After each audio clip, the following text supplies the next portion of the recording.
നമസ്കാരം, എല്ലാവർക്കും പുതിയൊരു വീഡിയോയിലേക്ക് സ്വാഗതം. ഇന്ന് നമ്മളൊരു ചിക്കൻ്റെ റെസിപ്പി ആയിട്ടാണ് വന്നേക്കുന്നത്.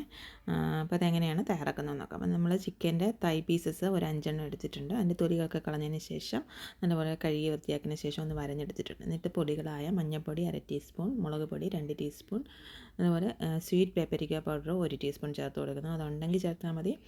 അപ്പോൾ അതിട്ട് കൊടുക്കുമ്പോൾ ഒരു ടേസ്റ്റ് കിട്ടും. ഇനിയും ചതച്ച ഇഞ്ചിയും വെളുത്തുള്ളിയും 2 ടീസ്പൂൺ ചേർത്ത് കൊടുക്കുന്നുണ്ട്. പിന്നെ ആവശ്യത്തിന് ഉപ്പ്, പിന്നെ ഒരു നാരങ്ങയുടെ പകുതി അതിൽ നിന്ന് പിഴിഞ്ഞൊഴിക്കുക. പിന്നെ കുറച്ച് വെളിച്ചെണ്ണ ഒഴിച്ചൊന്ന് മിക്സ് ചെയ്യുക.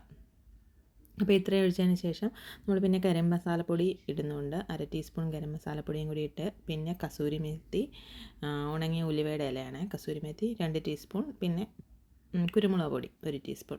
ഇത്രയും ഇട്ടതിന് ശേഷം നല്ലപോലെ ഒന്ന് നമ്മൾ പുരട്ടി മാറ്റി വെക്കുക. ഒരു 10 മിനിറ്റ് മാറ്റി വെച്ചതിന് ശേഷം ഇതുപോലെ കുറച്ച് എണ്ണ ഒഴിച്ചിട്ട് ഒരു 2 ടീസ്പൂൺ എണ്ണ ഒഴിച്ചതിന് ശേഷം ചിക്കൻ പീസസ് ഇട്ട് കൊടുത്ത് അരപ്പിനകത്ത് കുറച്ച് വെള്ളം കൂടി ഒഴിച്ച് ഒന്ന് അടച്ച് വെച്ചൊന്ന് വേവിച്ചെടുക്കണം. അപ്പം കുറച്ച് നല്ലപോലെ വേവുമ്പോൾ ഈ മസാല എല്ലാം പിടിച്ച് നല്ലപോലെ ഒന്ന് വറ്റി ഇതെല്ലാം കൂടെ വരും. അപ്പോൾ ലാസ്റ്റിൽ നമുക്കിതിനകത്ത് അധികം ചാറിൻ്റെ ആവശ്യമില്ല, ഗ്രേവിയുടെ ആവശ്യമില്ല.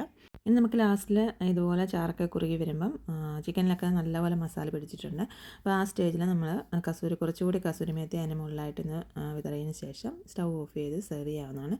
ഇത് നമുക്ക് ചപ്പാത്തിയുടെ കൂടെയും സാധാരണ ഗീ റൈസിൻ്റെ കൂടെയും സാധാരണ ചോറിൻ്റെ കൂടെയൊക്കെ കഴിക്കാൻ പറ്റിയ ഒരു അടിപൊളി ചിക്കൻ റോസ്റ്റാണ്. അപ്പോൾ ഈ വീഡിയോ ഇഷ്ടമായിട്ട് നിങ്ങൾ ഷെയർ ചെയ്ത് ലൈക്ക് ചെയ്തും കമൻറ്റ് ചെയ്യുന്നതും സബ്സ്ക്രൈബ് ചെയ്തും സപ്പോർട്ട് ചെയ്യണേ. ഇനി അടുത്ത വീഡിയോ കാണുന്നവരെ ബൈ.